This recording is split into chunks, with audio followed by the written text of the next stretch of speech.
ठीक है, चलो शुरू करेंगे। लाइव आओगे तो ज़्यादा अच्छे समझ में आएगा। ठीक है, मैं सीधा काम की बात करूँगा, कंडीशनल प्रोबेबिलिटी। ठीक है, ध्यान से सुनना। आपने आपके लाइफ में जो प्रोबेबिलिटी का जो जन्म हुआ था ना, वो 9th क्लास से हुआ था। ठीक है, 9th क्लास से हुआ था। मैं आपको बताता हूँ कैसे क्वेश्चन आते थे तब। तब बोल देता था कि 500 बार कॉइन को टॉस किया गया है।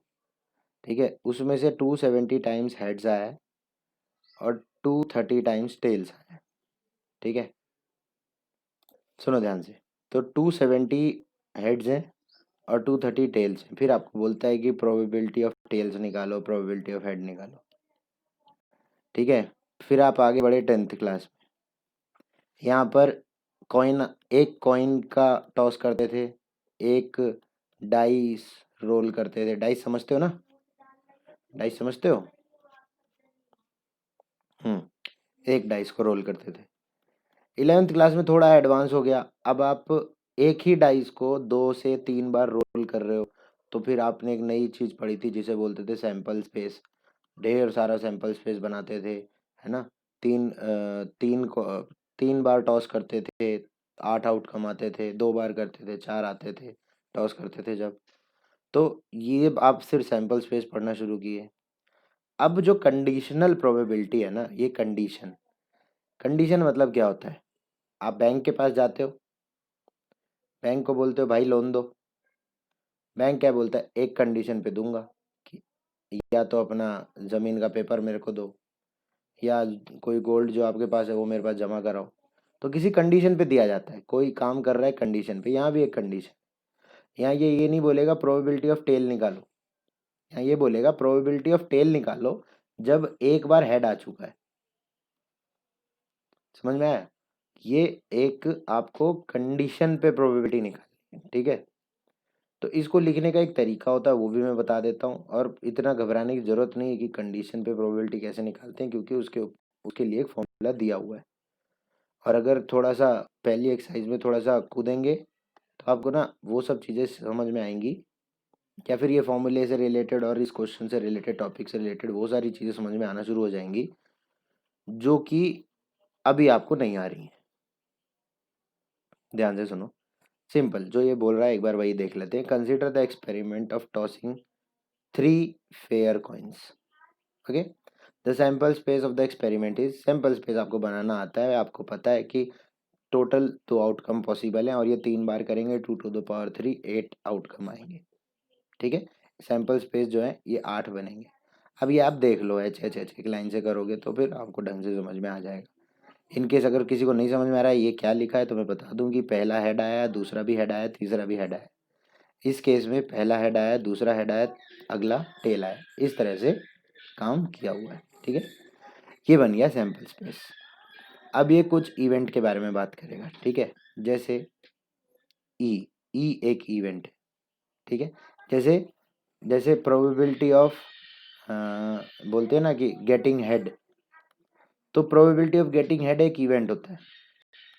ये सब एक इवेंट होते हैं, प्रोबेबिलिटी में ये भाषा यूज की जाती है। तो ई बी द इवेंट, क्या इवेंट है यहाँ पे डिफाइन कर रहा है इवेंट को, देख लो। At least 2 head appear. क्या बोलता है? At least. एट लीस्ट का मतलब कम से कम। At least 2 head appear. तो अगर आप यहाँ देखोगे ना ध्यान से, तो यहाँ एट लीस्ट 2 हेड कहाँ कहाँ आ रहा है आपको वो पहचानना है। यहाँ 2 से ज़्यादा है तो ये है। यहाँ भी 2 बार हेड है, यहाँ भी 2 बार है, यहाँ भी 2 बार है, और इसके बाद नहीं है। तो इसका मतलब 4 में 2 बार हेड है आउट ऑफ 8, है ना? अब इवेंट एफ बोलता है कि event first coin shows tail. भाई पहला टेल दिखाए। ठीक है, ये 2 इवेंट है।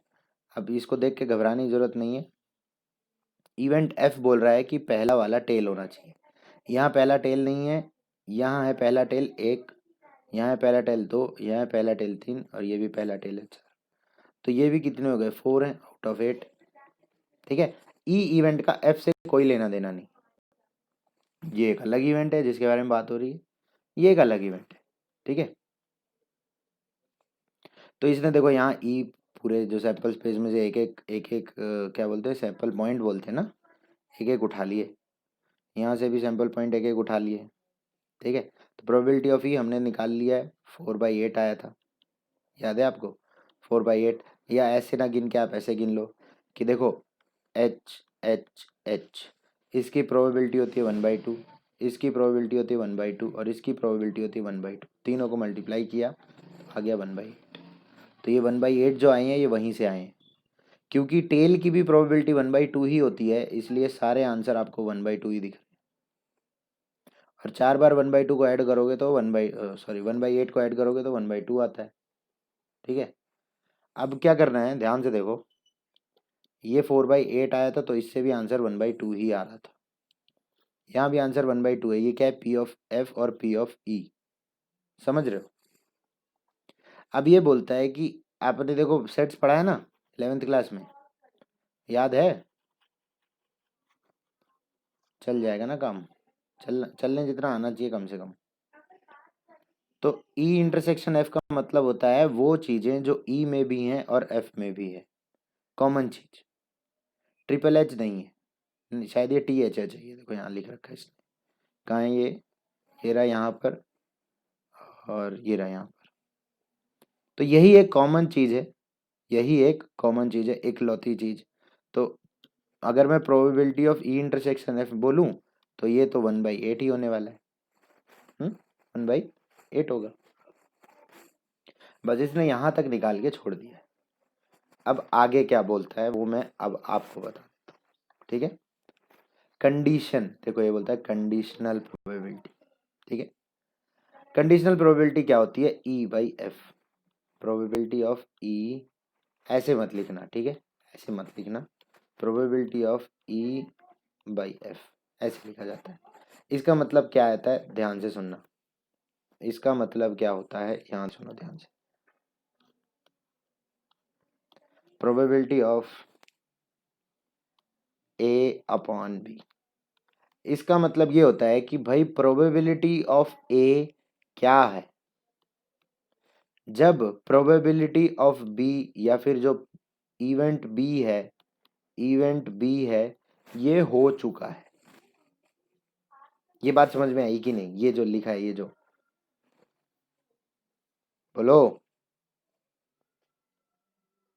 फिर बता रहा हूं, सुनो ध्यान से, प्रोबेबिलिटी ऑफ M/N। अब जैसे पिछले क्वेश्चन में ई का मतलब क्या था, एटलीस्ट 2 हेड्स, और एफ का मतलब था कि फर्स्ट कॉइन शोज टेल्स। भाई जो पिछला जो हमने अभी किया है यही था ना, ई और एफ इवेंट, जैसे ई और एफ इवेंट है उसी तरह से ए और बी भी कोई इवेंट है, एम और एन भी कोई इवेंट है। तो प्रोबेबिलिटी ऑफ M/N का मतलब यही होता है कि प्रोबेबिलिटी ऑफ M क्या है, जो भी ऊपर लिखा है इसकी प्रोबेबिलिटी क्या है जब N हो चुका है, ठीक है, कंडीशन पे काम हो रहा है ना। अभी आपको जब पहले बोला जाता कि भाई प्रोबेबिलिटी ऑफ हेड क्या है, या फिर अगर मैं बोलूं कि प्रोबेबिलिटी ऑफ ई क्या है, तो प्रोबेबिलिटी ऑफ ई का मतलब एटलीस्ट 2 हेड्स, तो आपका आंसर आ रहा था 1/2 है, आपका आंसर आ रहा था 1/2। लेकिन मैं अब ये नहीं बोल रहा हूँ कि प्रोबेबिलिटी ऑफ ई निकालो, मैं बोल रहा हूँ प्रोबेबिलिटी ऑफ ई निकालो, प्रोबेबिलिटी ऑफ ई निकालो जब एफ हो चुका है, ठीक है। सिर्फ ये नोटेशन समझो, क्वेश्चन पे मत जाओ, मैं आपको ये नोटेशन बता रहा हूँ बस, लिखना क्या है। प्रोबेबिलिटी ऑफ किंग क्या है, अगर एक रेड कार्ड मिल चुका है, मैंने बोलते बोलते ही इवेंट भी डिफाइन कर दी। प्रोबेबिलिटी ऑफ 6 क्या है, जब 5 आ चुका है। भाई समझ में आ रहा है कि नहीं ये बताओ पहले तो। प्रोबेबिलिटी ऑफ इवन नंबर क्या है, जब एक प्राइम नंबर आ चुका है। याद रहे नीचे वाला जो इवेंट है ये हो चुका है, समझ में आया। और मान लो इस प्राइम नंबर से भी पहले कुछ हो चुका है, एक ऑड नंबर निकाल चुके हैं हम, तो प्रोबेबिलिटी ऑफ इवन नंबर क्या है, जब एक प्राइम और एक ऑड निकाले जा चुके हैं, ठीक है। इस पे ज़्यादा गौर मत करो, ये ज़्यादा नहीं होता, आपको ज़्यादा यही सब मिलेगा। क्या ये नोटेशन आपको समझ में आई क्या? तो अगर मैं क्वेश्चन के हिसाब से, गुड, अगर आपको क्वेश्चन के हिसाब से ये ई और एफ को मैं मानूं, तो probability of E by F का मतलब ये है कि probability of at least two heads when first coin shows tails. समझ गए? Probability of at least two heads when first coin shows tails, यही है कंडीशनल प्रोबेबिलिटी। समझ रहे हो? जो सबसे पहली चीज आपने सीखी है वो क्या है? नोटेशन, लिखते कैसे हैं। क्या ये बात आपको समझ में आई? चलो अब मैं आगे बढ़ रहा हूँ। क्या क्लास में लड़कियां ही हैं क्या बस? बाकी मुंह में कुछ घुसा के बैठे हैं सब? हाँ भाई, लड़के नहीं है क्या क्लास में? अरे आवाज ठीक नहीं है फिर भी। चलो सुनो ध्यान से। अब देखो ये क्या बोल रहा है कि probability of E by F, मैं आपको ये बता चुका हूँ, इसलिए मैं यहाँ पे ज़्यादा अपना टाइम वेस्ट करने नहीं वाला। ठीक है, अब इसका एक फॉर्मूला भी होता है, वो भी मैं आपको बता देता हूँ, उसके लिए भी मैं आपको ज़्यादा तंग नहीं करूँगा। ठीक है, सुन लो यहाँ से, probability of E by F क्या होता है, सुनो ध्यान से। Probability of E intersection F by probability of F. Simple सा फॉर्मूला है कंडीशनल प्रोबेबिलिटी निकालने का, आपको कुछ करने की ज़्यादा ज़रूरत नहीं है, सीधा ये फॉर्मूला में पुट करो, आंसर निकालो, खत्म। समझ गए? अगर मैं पिछले क्वेश्चन वाला काम करूं तो probability of E intersection F क्या 1/8 आया था, क्या याद है क्या आपको? सिर्फ एक चीज कॉमन थी, अगर आपको याद है तो, और याद रहे ये प्रोबेबिलिटी है। चलो मैं एक बार दिखा देता हूँ फिर भी, इन केस अगर आपको नहीं याद हो रहा होगा तो। यहाँ पर देखो, probability of E intersection F कितनी आ रही है? 1/8। ठीक है, 1/8। और प्रोबेबिलिटी ऑफ एफ क्या है? 1/2। बस मैं यहाँ पे रख रहा हूँ, बस और कुछ नहीं कर रहा हूँ।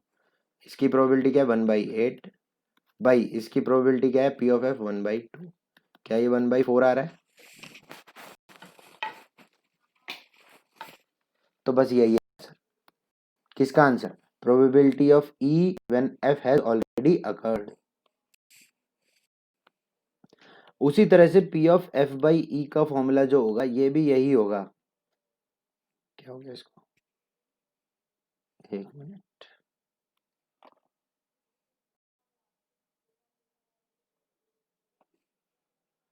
P of E intersection F by P of, नीचे क्या है? नीचे क्या लिखा है? यस, नहीं चल रहा है।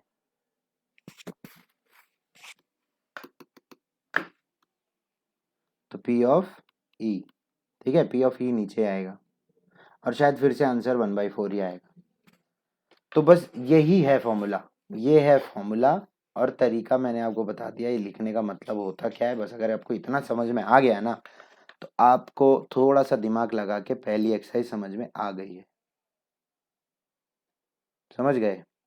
अब देखो ध्यान से,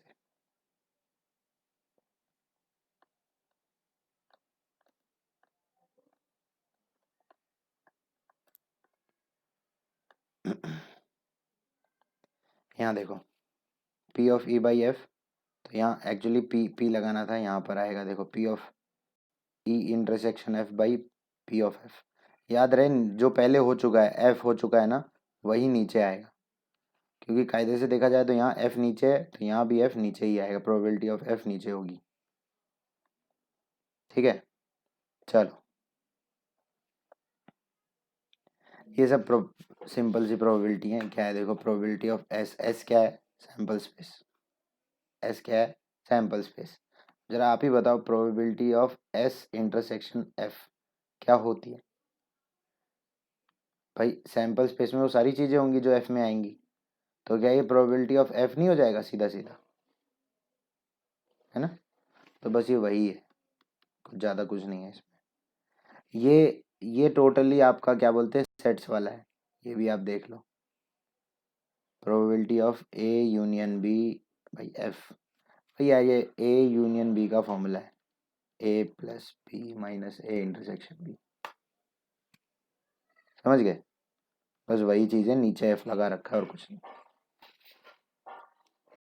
समझ रहे हो ना? डिस्ट्रीब्यूटिव लॉ और व्हाट नॉट व्हाट ये सब हो रहा है। End of course P of E dash क्या होता है, 1 माइनस पी ऑफ ई होता है।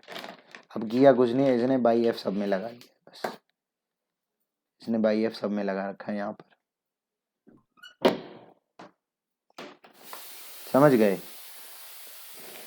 एनडीए वालों के लिए मैं एक चीज़ बता दूं, एनडीए वाले ऐसे करके 2 पेज, ऐसे करके ना 2 पेज होते हैं क्वेश्चन पेपर में, पूरा प्रोबेबिलिटी ऐसे दिखते हैं, मतलब इतने क्वेश्चन आते हैं। अब देख लो कितने क्वेश्चन आते हैं, ठीक है?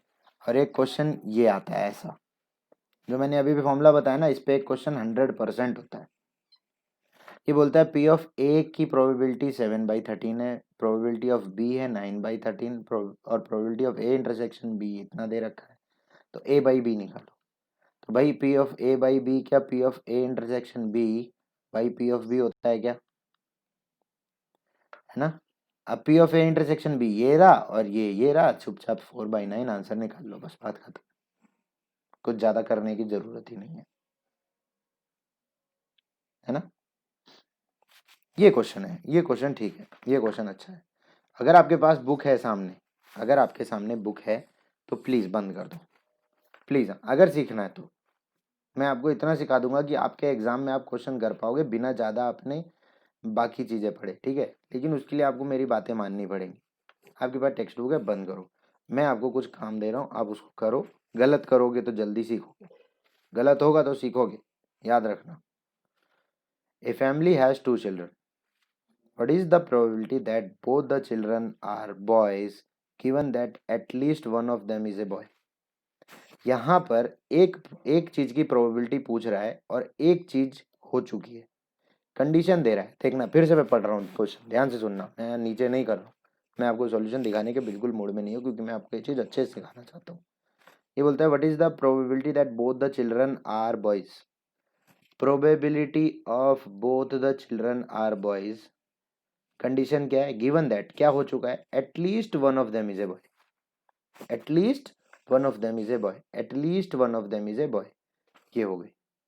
तो मैं काम करता हूँ ना, यहाँ पर 2 चीजें हो रही, एक इवेंट ए है, एक इवेंट बी है, हमेशा इसको डिफाइन करो, हमेशा। ए इवेंट क्या है, ए इवेंट है both the children are boys, B event है at least one of them is a boy, ऐसा लिखो,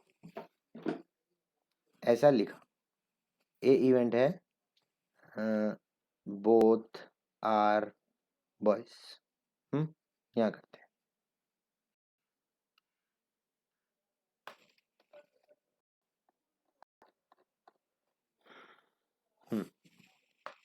इवेंट ए है both are boys, event B है क्या है, एटलीस्ट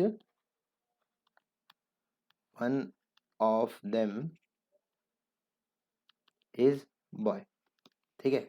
अब देखना जरा, सैंपल स्पेस अगर मैं ए का बनाऊं तो क्या क्या हो सकता है, बोथ आर बॉयज में सिर्फ यही हो सकता है कि दोनों बच्चे बॉय होंगे, इसके अलावा और कुछ हो सकता है?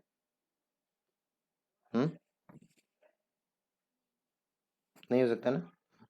सैंपल स्पेस मैं नहीं बनवा रहा हूँ, सैंपल स्पेस अगर मैं बनाना चाहूँ तो मैं आपको बता दूँ, देखो दोनों बच्चे बॉयज हो सकते हैं, पहला बॉय दूसरा गर्ल, पहला गर्ल दूसरा बॉय, दोनों गर्ल, यही हो सकता है। बी इवेंट क्या बोलता है, at least one of them is a boy, B event क्या बोल रहा है, at least one of them is a boy. अब जरा बताओ at least one of them is a boy में क्या क्या आता है, क्या ये आता है, क्या ये आता है, क्या ये आता है, और क्या ये भी आता है, क्या ये आता है? तो इसको नहीं लिखे, इसको नहीं लिखे। सैंपल स्पेस आप जानते हो कि 4 बन रहा है, तो प्रोबेबिलिटी ऑफ ए क्या होगा, 1/4, प्रोबेबिलिटी ऑफ बी क्या होगा? 3/4 है कि नहीं? है कि नहीं? Probability of A by B निकालना है या probability of B by A निकालना है, ये आप बताओगे। किसकी प्रोबेबिलिटी निकालनी है? क्वेश्चन दिखाऊं? क्वेश्चन दिखाऊं क्या?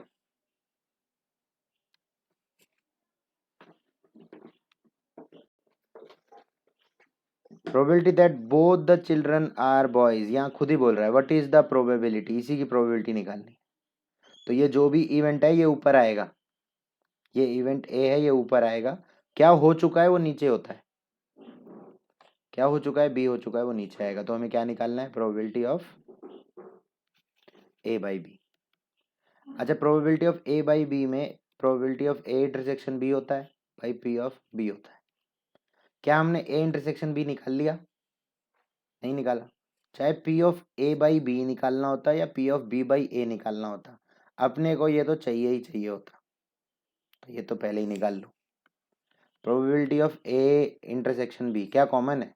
यही दोनों, मतलब यही एक चीज कॉमन है, तो इसको मैं डायरेक्टली 1/4 लिख रहा हूँ। क्या इतनी बात समझ में आ गई होगी आपको? नहीं आई है तो बताओ। बहुत बढ़िया। Probability of A intersection F, A intersection B क्या है? 1/4, और प्रोबेबिलिटी ऑफ बी कितना है? 3/4। आंसर आ गया 1/3। सिंपल। याद रहे प्रोबेबिलिटी 0 और 1 के बीच में ही होगी, ठीक है। मैं आपको दिखा देता हूँ। इसने ए और एफ इवेंट डिफाइन किए हैं। ई बोलता है both the children are boys, F बोलता है at least one of the child is a boy. E में देखो इसने बना दिया बीबी, एफ में इसने बना दिया बीबी जीबी और बीजी बना दिया। ई इंटरसेक्शन एफ ये आ गया, P of F P of E intersection F निकाला, क्योंकि इसको मालूम है P of F he use होगा, पी ऑफ ई यूज होने नहीं वाला है। Directly answer 1/3। क्या आपको कोई तकलीफ हो रही है इसमें? बहुत बढ़िया। अगला क्वेश्चन भी मैं सोच रहा हूँ आपको ना दिखाऊं, और मैं चाहता हूँ आप लोग इसको ढंग से समझो, ठीक है। अगर क्वेश्चन आपको करने का बहुत मन है तो चिंता मत करो, मैं दूंगा क्वेश्चन, तब करके दिखाना। अभी करने की जरूरत नहीं, अभी चुपचाप यहाँ पे देखो ध्यान से। 10 cards numbered 1 to 10 are placed in a box, mixed up thoroughly, and then one card is drawn at random। यहाँ तक तो ये कहानी बता रहा था। क्वेश्चन शुरू होगा इसके बाद। If it is known that the number is a drawn the number on the drawn card is more than 3, what is the probability that it is a even number? एक इवेंट हो गया even number, एक event हो गया है more than 3। क्या यही दो इवेंट है? क्या इवेंट पहचानना सीख गए आप? बोलो। क्योंकि देखो एक एक जो इवेंट, एक तो बोलेगा व्हाट इज द प्रोबेबिलिटी के साथ साथ बोल देगा एक इवेंट तो, और एक इवेंट बोलेगा कि जो हो चुका है, कंडीशन देगा। तो if it is known that, ये हम जानते हैं कि, ये हम क्या जानते हैं? जो हो चुका है, और क्या हो चुका है? ये हो चुका है। तो एक इवेंट बन गया इवन नंबर का, दूसरा इवेंट बन गया मोर देन 3 का। यहां तक किसी को कोई तकलीफ है तो तुरंत बताएं। आप क्लास बहुत अच्छे से ध्यान से एकदम कान खोल के अच्छे से करोगे ना, तो मैं आपको बता रहा हूँ, आपको आपके बोर्ड के लिए, आपका जो बोर्ड बोर्ड तो नहीं बोल रहा हूँ, अभी ये जो एग्ज़ाम आने वाला है, ऑफकोर्स मैं सिलेबस पूरा ख़त्म करूँगा, चाहे एग्ज़ाम आपका पास में हो या ना हो। आपका जो ये वाला एग्ज़ाम आ रहा है सामने है जो, इसका पूरा सिलेबस मैं आपको यहीं बैठे बैठे करा दूंगा, आपको अलग से पढ़ने की कोई भी ज़रूरत नहीं है। मैं बहुत बड़ी बड़ी बातें नहीं कर रहा हूँ, ये मैं सच बोल रहा हूँ। बस आप थोड़ा ध्यान दो, मेरे साथ रहो। क्या एक इवेंट इवन नंबर का और दूसरा इवेंट मोर देन 3 का है क्या ऐसा? बोलो भाई। अच्छा, मुझे निकालना क्या है? पी ऑफ इवन बाई ये मोर देन 3 को मैं यहाँ 3 लिख रहा हूँ, ये निकालना है या P ऑफ 3 बाई इवन, ये निकालना है।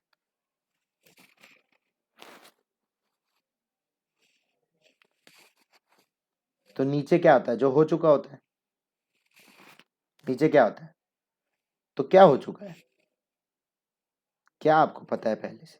पहले से ये पता है कि ड्रॉन कार्ड जो है उस पे नंबर 3 से ज़्यादा है, ये हमें पहले से पता है। और कोई चीज़ हमको पहले से तभी पता होगी ना जो पहले हो जाती है, पहले करके ही तो पता लगा पाए, बाद में इसकी प्रोबेबिलिटी निकालेंगे। लेकिन ये चीज़ हमें पता कैसे, इसीलिए पता है क्योंकि वो हो चुका है। तो अगर ये इवेंट को मैं ए बोल रहा हूँ और इस इवेंट को मैं बी बोल रहा हूँ, तो मुझे निकालना है P of A by B. क्या निकालना है? P of A by B. अब जरा बताओ, ए इवन नंबर क्या है? 10 कार्ड्स हैं, 1 से लेके 10 तक। इवन नंबर क्या क्या हो सकते हैं? 2, 4, 6, 8, 10 ये हो सकते हैं, है कि नहीं? और मोर देन 3 के 7 कार्ड होंगे, 7 नहीं 6 कार्ड होंगे। मोर देन 3 है, 3 नहीं, 3 इंक्लूड नहीं करना, है ना? चलो जल्दी से जल्दी जल्दी बताना है। पी ऑफ, सीधा मेरे को प्रोबेबिलिटी बतानी है, P of A intersection B की प्रोबेबिलिटी बताओ बस।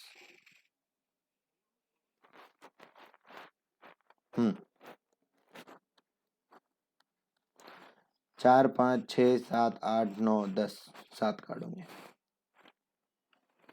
चल जल्दी बताओ ये मेरे को, P of A intersection B बताओ जल्दी से। 3/10। ओके, 4/10 एक आंसर है, 3/10 एक आंसर है। देखते 4/10 या 3/10। देखो ध्यान से सुनो, ये बोलता है मोर देन 3 नंबर, तो P of A intersection B तो वो हो गया कि जो वो नंबर जो 3 से ज़्यादा हैं और इवन है। 4, 6, 8, 10 4 नंबर है भाई, तो 10 में से 4 नंबर हैं जो 3 से ज़्यादा हैं और 3 से ज़्यादा हैं और इवन है। तो पी ऑफ ए इंटरसेक्शन भी ये हो गया। तो पी ऑफ ए इंटरसेक्शन भी ऊपर आएगा, यानी कि 4/10। नीचे क्या आएगा? पी ऑफ बी या ए, और वो कितना है? पी ऑफ बी कितना है? 7/10। आंसर आ गया सीधा सीधा। क्या बात क्लियर है? पक्का? अगर बात क्लियर है और पक्का वाली बात क्लियर है, तो मेरे को एक बात बताओ, एक बार आप एक क्वेश्चन जो है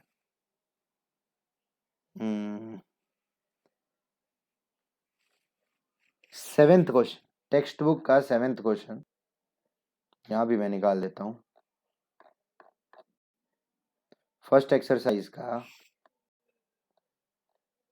देखो, शुरू के तो क्वेश्चन देखो कितने इजी है, एकदम बकवास बकवास।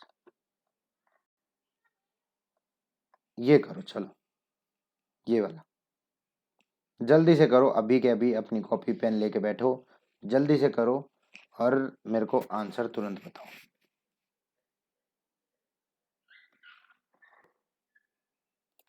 देखो ध्यान दो, अच्छा इवेंट इसने डिफाइन कर रखा है, इवेंट अपने को पहचानने की जरूरत ही नहीं है। Tail appear on one coin, tail appear on one, पहली बात तो दो ही कॉइन है। अगर दो कॉइन है तो एक कॉइन के आउटकम होते हैं दो, और दो कॉइन है तो इतने आउटकम पॉसिबल होंगे। सैंपल स्पेस में 4 आउटकम पॉसिबल होंगे, ठीक है? मैं थोड़ा जल्दी जल्दी कर देता हूँ, ठीक है? तो हमें क्या निकालना है? एक P of a E by F ही निकाला होगा शायद सभी ने, हम भी वही कर देते हैं, ई इंटरसेक्शन एफ कर देते हैं, चल जा भाई। हाँ, P of F, P of E intersection F, दोनों में कॉमन क्या है पहले तो ये कर लेते हैं। Tail appear on one coin, तो T H H T, tail appear on one coin, और वन कॉइन शोज हेड, तो ये भी वही होगा भाई। देखा जाए दोनों ही से में आंसर बनाना ही आना है, ठीक है? तो सैंपल स्पेस में 4 आउटकम बनेंगे, जिसमें से 2 इधर हैं 2 इधर हैं। कॉमन कितने हैं? 2। और पी ऑफ एफ कितने हैं? 2। आंसर 1 है। समझ रहे हो?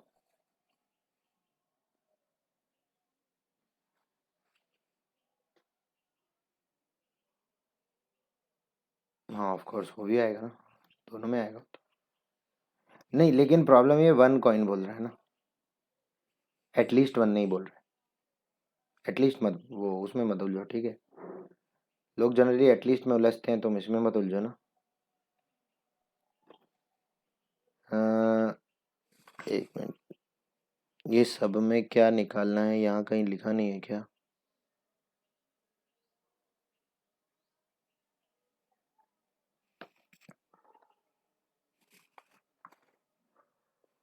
अच्छा हाँ वहाँ लिख रखा है, अच्छा अच्छा ठीक है, ठीक है ठीक है,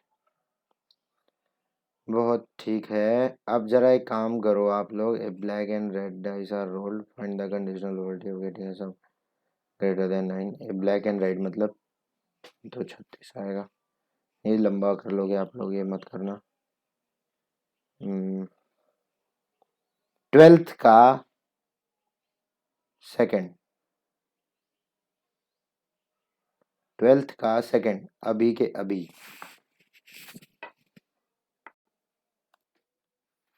आप ही बताओ कहाँ है क्वेश्चन, कौन सा बोला था? चलो 12th का सेकंड है ना। चलो, assume that both the children are equally likely to be boy or a girl if a family has two children। Again वो तो वैसे ही क्वेश्चन शायद अभी कराया है, वैसा ही है ये भी। What is the conditional probability that both are girls given that at least one of them is a one of is a girl. तो भाई दो इवेंट होंगे यहाँ, है ना? कहाँ लिखूँ, यहाँ लिख देता हूँ। एक ई ले लोगे शायद, एक एफ ले लोगे। ई इवेंट क्या है? एक इवेंट क्या है? Both are girls. दूसरा इवेंट क्या है? At least one is a girl, यही है ना? Okay, if both are girls क्या क्या पॉसिबल है? यही। सैंपल स्पेस क्या क्या बन सकता है? ऑफ कोर्स चार का ही बनेगा, दो बच्चे हैं, गर्ल गर्ल हो सकता है, बॉय गर्ल हो सकता है, गर्ल बॉय हो सकता है, बॉय बॉय हो सकता है, यही हो सकता है ना? सो सिंपल सी बात ये हो गई है कि हमें चाहिए क्या, हमें P of E by F चाहिए या P of F by E चाहिए? यस, एफ बाई ई चाहिए। क्वेश्चन में क्या है? At least one of them is a girl, मतलब यही तो पता करना है, इसको ऊपर रहना पड़ेगा। और यहाँ अपने वन ऑफ गर्ल क्या लिया है? एफ को लिया है, तो इसका मतलब एफ को ऊपर रहना पड़ेगा। और ये होता है P of E intersection F या F intersection E by P of E, ठीक है? और P of E intersection F कितना आया है? Both are girls at least one is a girl, तो इसका मतलब यही यही वाला शायद आएगा दोनों में, है ना? P of E intersection F जो है ये 1/4 आएगा, और P of E intersect P of E आएगा, ई मतलब बोथ आर गर्ल्स, ये भी 1/4 आ रहा है।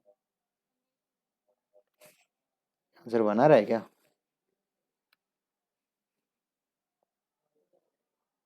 पीछे आंसर क्या है? 1 है। ई intersection F,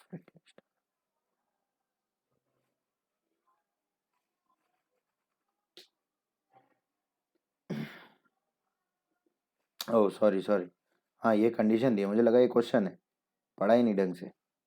yes yes yes yes, P of E by F ही निकालना पड़ेगा, करेक्ट। यहाँ लिखा है ना, what is the conditional probability पूछ रहा, व्हाट इज द प्रोबेबिलिटी, मैंने बोला ना क्वेश्चन के साथ साथ दे देगा एक इवेंट तो, और बोलेगा गिवन दैट, क्या गिवन है पहले से क्या जानते हो आप? ये जानते हो, ठीक है? गुड, ठीक है। तो इसका मतलब P of E by F होगा तो नीचे पी ऑफ एफ आएगा, पी ऑफ एफ आएगा। ये 1/4 हो गया, पी ऑफ एफ कितना है? ओके 3/4, आंसर 1/3 आया होगा आंसर,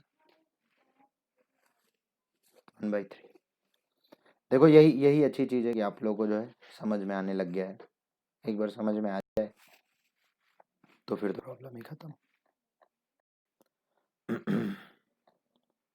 ओके, एग्जाम्पल कौन सा हो गया था?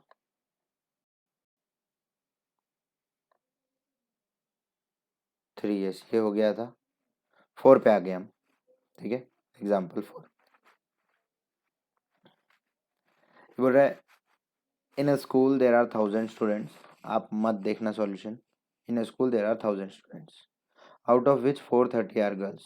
ठीक है, अगर गर्ल्स 430 हैं तो बॉयज़ जो हैं वो 570 होंगे, है ना। 10% of the girls study in class 12th। ये अच्छा क्वेश्चन है, इसलिए प्लीज़ थोड़ा ध्यान से। हाँ, 10% of the girls study in class 12th, तो इसका मतलब 43 girls class 12th। What is the probability that the student chosen at a random studies in class 12।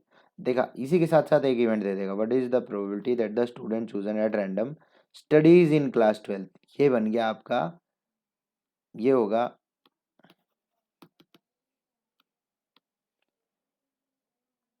Studies in class 12th, ये होगा आपका पहला इवेंट।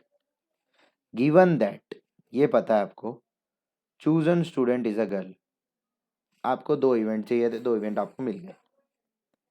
एक इवेंट है studies in class 12th, that particular, what is the probability that a student chosen out of random, या तो student is being choose.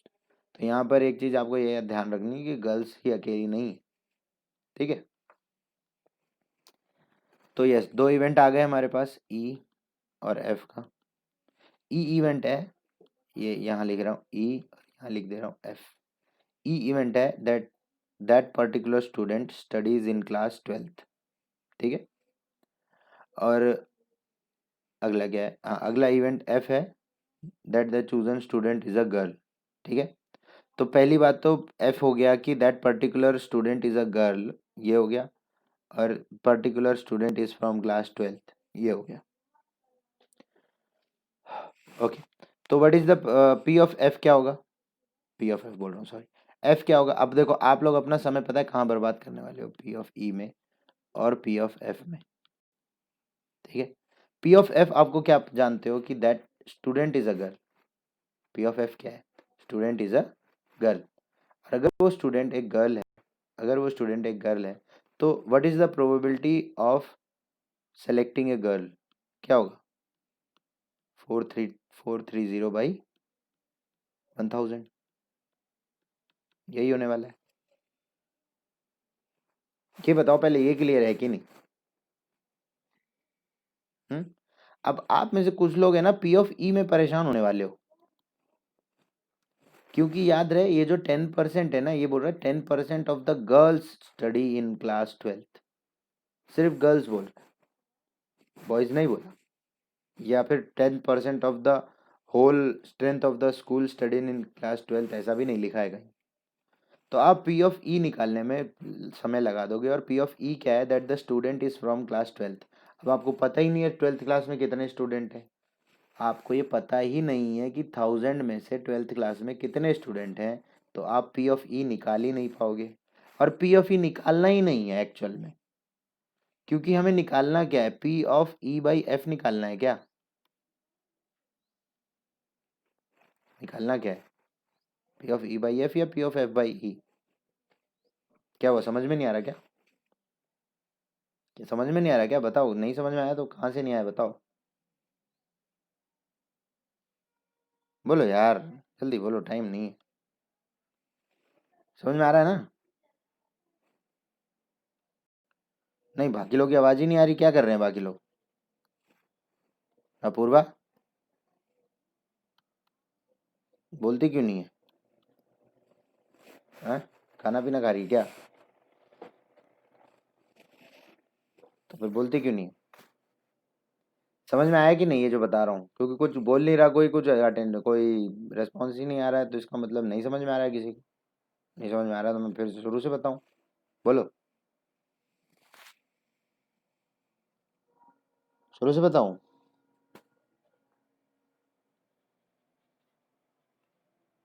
यार जो कुछ हुआ करे ना, मेरे को सीधे सीधे बता दिया करो ना यार। ऐसे अच्छा नहीं लगेगा ना, फिर नहीं समझ में आएगा तो ना तो मुझे अच्छा लगेगा ना तुम्हें अच्छा लगेगा।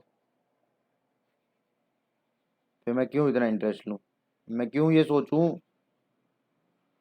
कि तुम्हें यहीं याद कराना है। मैं अपना पढ़ा के हाथ साफ करूँ, हम लोग करेंगे खुद। मेरा काम है क्या एग्ज़ाम देना भाई। जब मैं आपको कॉपरेट कर रहा हूँ तो आप भी मेरे को कॉपरेट करो प्लीज़।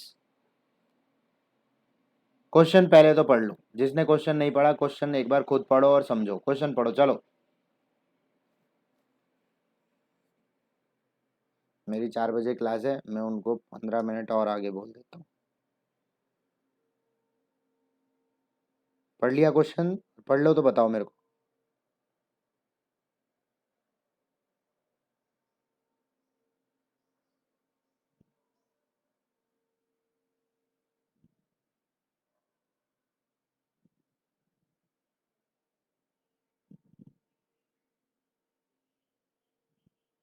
हाँ जी, हो गया। पढ़ लिया क्वेश्चन?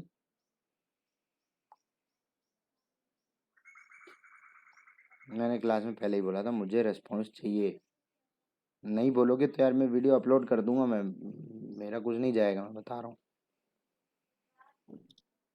लाइव पढ़ रहे हो तो फिर लाइव की तरह पढ़ो भी, खुद भी लाइव रहो। मैं बता दूं, ध्यान से सुनो। ये बोलता है देर आर 1000 स्टूडेंट्स। एक स्कूल में 1000 students, out of which 43 girls है। ठीक है। और उस 430 में से बोलता है 10% of the girls study in class 12। Class 12 में कितने बच्चे हैं नहीं पता, लेकिन ये जरूर पता है कि 10% 430 का 43 होता है, और उस क्लास में जो गर्ल्स हैं वो 43 है। ठीक है। बोलता है what is the probability, question यहाँ से शुरू होता है, what is the probability that the student chosen at a random, एक बच्चे को पकड़ा गया और उसको पाया गया कि व्हाट क्या प्रोबेबिलिटी है कि एक बच्चे को पकड़ने पर वो क्लास 12 में पढ़ता हो। और मैंने आपको पहले ही बताया, जब कभी भी क्वेश्चन पूछता है व्हाट इज द प्रोबेबिलिटी, साथ में एक इवेंट बता देता है। और वो क्या इवेंट बताया, यहाँ इवेंट बताया। ठीक है। What is the probability that the chosen that a student chosen randomly studies in class 12, given that मतलब ये जो हो चुका है, chosen student is a girl, student is a girl. ये हो गया इवेंट एफ, ये हो गया इवेंट ई। ठीक है। ये हो गया इवेंट एफ, ये हो गया इवेंट ई। अब जरा मेरे को बताओ, आप P of E by F निकालना है या P of F by E निकालना है?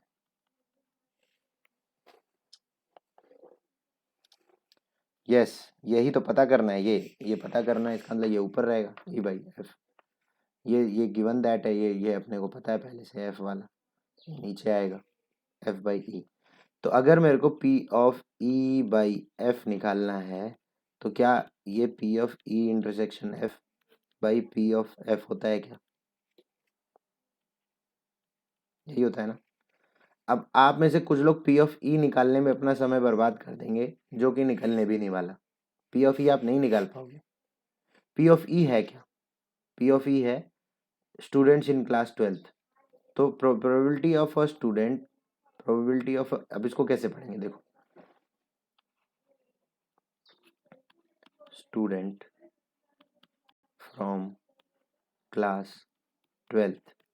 अब जरा मेरे को एक चीज़ बताओ कि what is the probability of selecting a student from class 12। आप ये नहीं निकाल पाओगे क्योंकि आपको पता ही नहीं है 12th क्लास में कितने स्टूडेंट हैं। आपको सिर्फ ये था 12th क्लास में 43 गर्ल्स हैं, आपको ये पता ही नहीं है कि 12th क्लास में कितने स्टूडेंट हैं। समझ रहे हो? इसलिए आप पी ऑफ ई निकालने ही नहीं पाओगे, और पी ऑफ ई निकालना है भी नहीं, पी ऑफ एफ निकालना है। पी ऑफ एफ क्या है? Student is a girl. और प्रोबेबिलिटी ऑफ गर्ल क्या है? 430/1000, जो कि 43/100 आ रहा है। आ रहा है कि नहीं? बोलो बोलो बोलो। तो अब P of E intersection F कितना है?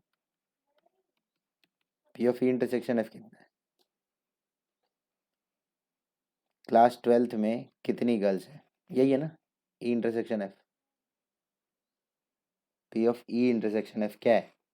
Student is from class 12 and student is a girl. तो दोनों में कॉमन क्या है कि 12th क्लास में कितनी गर्ल्स हैं, और 12th क्लास में कितनी गर्ल्स हैं, 43 है आउट ऑफ 1000। ये याद रखना, आउट ऑफ 1000 है, समझ रहे हो। अगर आउट ऑफ 1000 है तो मेरे को ये चाहिए था 43/1000। भाई पी ऑफ एफ क्या है, 430/1000, ऐसे लिख सकता हूँ ना। आंसर आ गया 43/430 यानी कि 1/10। ये है आंसर। आप लोग अभी भी बता दो कुछ ऐसा था जो आपको नहीं समझ में आया। ये देखो यहाँ इसने डेसिमल में लिख दिया था 430/1000 और 43/1000।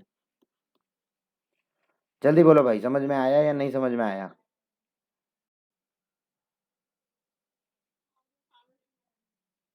पक्का ना।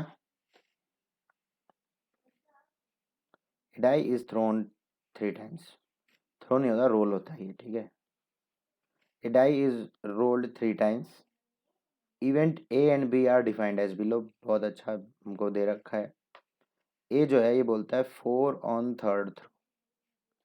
तो अगर डाइस को 3 बार रोल करेंगे तो एक डाइस में 6 आउटकम होते हैं, और ऐसा 3 बार किया जाएगा तो 216 आउटकम बनेंगे। मतलब अगर आप सैंपल स्पेस बनाने बैठोगे तो 216 सैंपल पॉइंट बनेंगे, जो कि कुछ इस तरह से बनाया गया है, ठीक है। ए बोल रहा है कि 4 on 3rd थ्रो, तो 4 on 3rd थ्रो तो काफ़ी होंगे। ये सब अच्छा, ये सैंपल स्पेस नहीं है, ये ए है। 4 on 3rd थ्रो, तो भाई इसके लिए अगर आप थोड़ी बहुत क्या यूज़ कर सकते हो,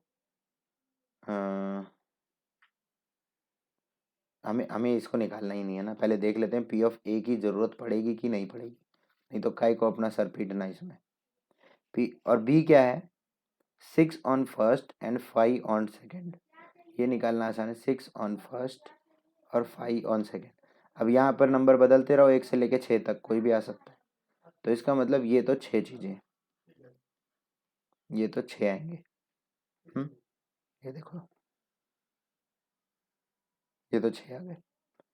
ए इंटरसेक्शन बी, सॉरी ये सेकंड है ना, कहाँ गया, कोई बोलता नहीं है यार। थर्ड, थर्ड पे बना दिया। बोलते क्यों नहीं हो तुम लोग, गलत हो गया है तो कुछ। तो ये 6 हो गए। कॉमन क्या होगा, ये होगा कॉमन, एक लौता। तो हमें निकालना है P of A by B. हमें पी ऑफ बी की ज़रूरत पड़ेगी, ए की ज़रूरत पड़ेगी नहीं। तो यहाँ देखो A intersection P of B जो है वो 6/216 है। पी ऑफ ए इंटरसेक्शन भी 1/216 और आंसर 1/6 आ गया। क्या ये क्लियर है क्या, तुम लोग यार कुछ बोल नहीं रहे हो यार। मेरा मन नहीं कर रहा है ऐसे तो पढ़ाने का, मेरा मन नहीं करेगा ऐसे पढ़ाने का। ऐसे ऐसे कैसे तुम चाहते हो कि एक तरफ से ही मैं रेस्पॉन्ड करता रहूँ, तुम लोग कुछ ना बोलो, ऐसे होता है क्या।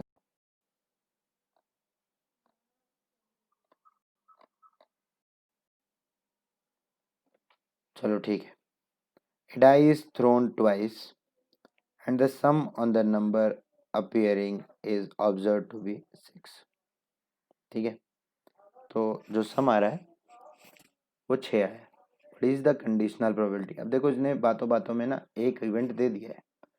आप देखो what is the conditional probability, मैंने हमेशा बोला है जब कभी भी ऐसा क्वेश्चन पूछता है what is the conditional probability, साथ साथ में इवेंट बता देता है that the number 4 has appeared at least once.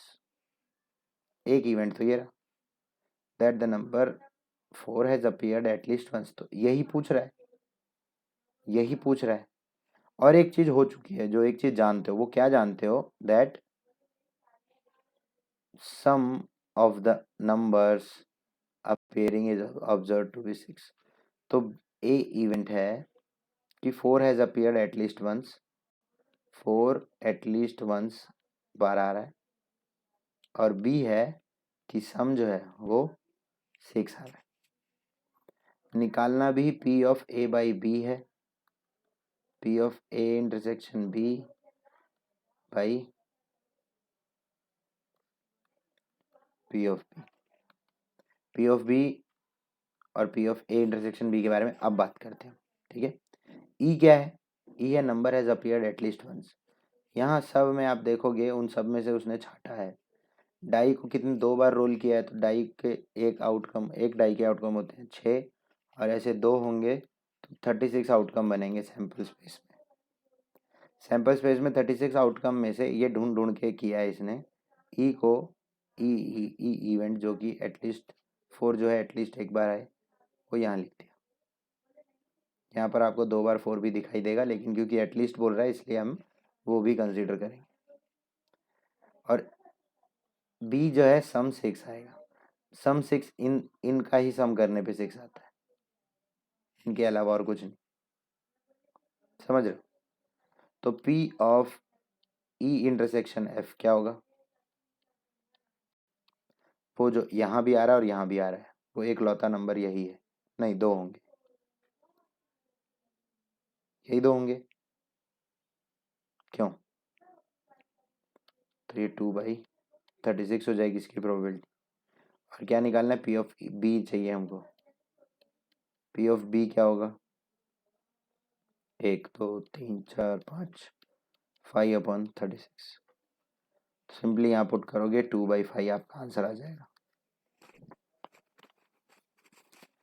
समझ गए?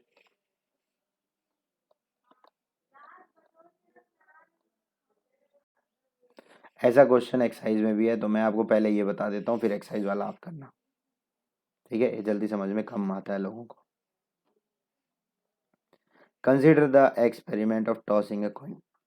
ठीक है, क्वेश्चन बहुत ध्यान से समझना, क्वेश्चन नहीं समझोगे तो फिर तो बेकार है। तो if the coin shows head, toss it again. अगर कॉइन टॉस करना है, पहली बात तो अगर 2 इवेंट आएंगे, अगर कॉइन टॉस होगा तो या तो हेड आएगा या तो टेल आएगा। अगर हेड आता है तो फिर से कॉइन को टॉस करो, but if it shows tail then throw a die. अगर ऐसा होता है, टेल आता है, तो एक डाइस रोल करो। Find the conditional probability of the event that. देखो, find the conditional probability question है, और क्वेश्चन के साथ ही एक हमको दे देता है event that the die shows a number greater than 4। ये हो गई हमारी पहला event E. Given that it is known that, given that इससे इसको जो सेपरेट करता है, फिर ये अगला है। गिवन दैट मतलब हमको पहले से पता है। अगला इवेंट है एफ, और उस वो बोलता है कि that there is at least one tail, there is at least one tail. यहाँ पर इसने डायग्राम बनाया है, एग्जाम में आपको ऐसा डायग्राम बना हुआ फिगर नहीं मिलने वाला। ठीक है, तो इसने पहले क्या किया? टॉस किया। टॉस किया तो हेड आया, हेड आएगा तो फिर से टॉस करेगा, है ना? या तो फिर ये आएगा या तो फिर ये आएगा कि टॉस किया, टेल आया। टेल आएगा तो फिर से क्या बोलते हैं, डाइस रोल करना है। तो टेल के बाद 1, टेल के बाद 2, ये सब इवेंट पॉसिबल है। जो जो इवेंट पॉसिबल है वो आपको लिखना है। कुछ लोगों के दिमाग में आता है कि जब यहाँ हेड आया है तो यहाँ हेड के बाद वापस हेड आया तो फिर से क्यों नहीं टॉस किया? तो भाई ये काम पूरी ज़िंदगी नहीं करते रहना है। ठीक है, हम क्वेश्चन कर रहे हैं, डाटा जितना छोटा रहेगा उतना अच्छा है। ठीक है, हम अपने 2 इवेंट पे ध्यान रखना है। पहला इवेंट है that the number is greater than 4, और दूसरा इवेंट है that there is at least one tail. At least one tail देखो यहाँ भी मिलता है, यहाँ भी मिलता है, या फिर देखा जाए तो इन सब में मिलता है। ये T,1 इसलिए लिखा है कि टेल के बाद हेड। यहाँ H,H इसलिए लिखा है कि हेड के बाद हेड या हेड के बाद टेल। ठीक है, हर पॉसिबल आउटकम इसने यहाँ लिख रखा है। तो जरा बताओ मेरे को, हेड आने की प्रोबेबिलिटी 1/2 है क्या? और यहाँ टेल की प्रोबेबिलिटी 1/2 रहेगी, है ना?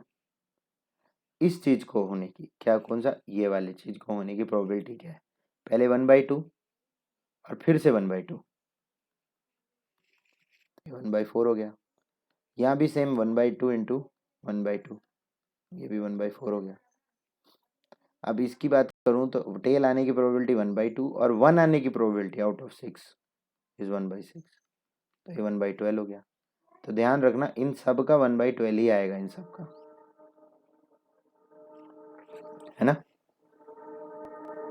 ये देखो यहाँ पर कर रखा है, ठीक है। सैंपल स्पेस बनाया ये। अब आगे बढ़ना है, ध्यान से देखना एक बार। दो इवेंट जो भी है इसने क्या डिफाइन किए, कहाँ गए इवेंट, लिखा नहीं है यहाँ कहीं, हम करेंगे चलो। The die shows a number greater than 4। आपको यहाँ नंबर ग्रेटर देन 4 यही दोनों में दिख रहा है कि नहीं? जो मैंने डब्बा बनाया है यही दिख रहा है नंबर ग्रेटर देन 4? क्यों, और कहीं है क्या नंबर ग्रेटर देन 4? बोलो ना भाई।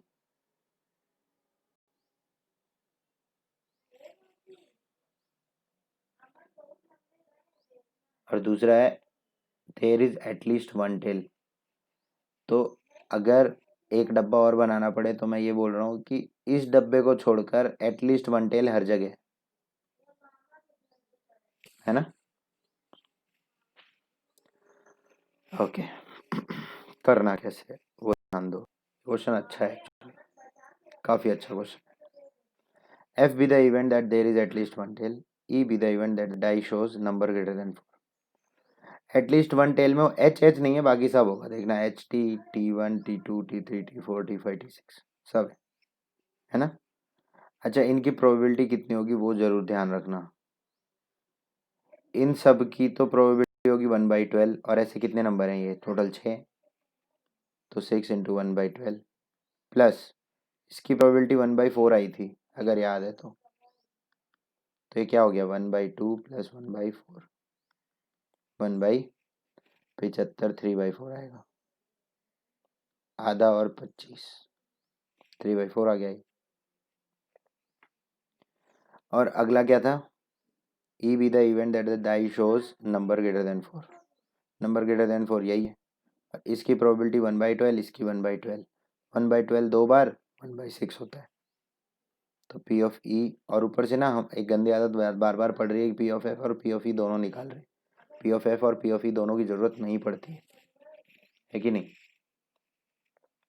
निकालना है P of E by F, क्या सच में ई बाई एफ निकालना है? मतलब die shows number greater than 4, what is the probability that the number greater than 4, ऐसा है क्या? What is the probability die shows number, okay yes वही निकालना है, P of E by F निकालना है। अच्छा इंटरसेक्शन वाला देख लेते हैं, कॉमन वाला क्या है, कॉमन के लिए थोड़ा साफ कर दो। कॉमन क्या है, T5 T5 T6 T6, तो दोनों में कॉमन क्या है? कॉमन है ई इंटरसेक्शन एफ, यानी कि 1/12 plus 1/12 1/6, P of E intersection F 1/6, P of F क्या है ये जो कि आया था 3/4, 1/6 इंटू 4/3, ये हो गया 2/3 2/9, आंसर 2/9। समझ पाए हो कि नहीं? मैं कर तो रहा हूँ लेकिन मैं अकेला ही करते रह गया हूँ, ठीक है। आपको ये क्वेश्चन जो है यहाँ मिलेगा,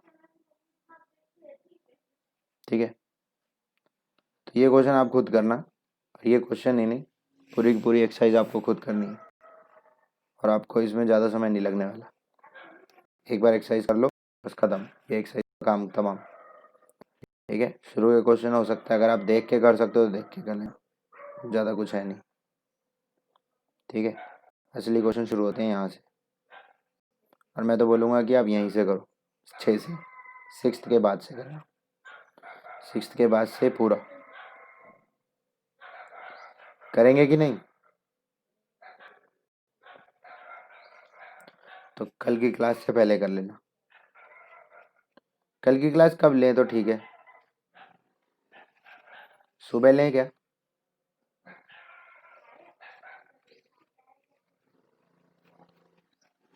थोड़ा पूजा, एक को पूजा है या सबको पूजा है?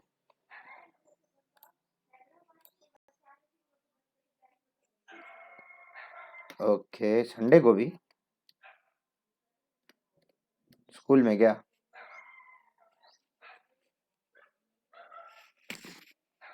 Okay, because if it is not in the morning, तो फिर कल कब होगी उसके लिए तो फिर कल ही बताया जाएगा। उसके लिए तो फिर कल ही बताया जाएगा। ठीक है।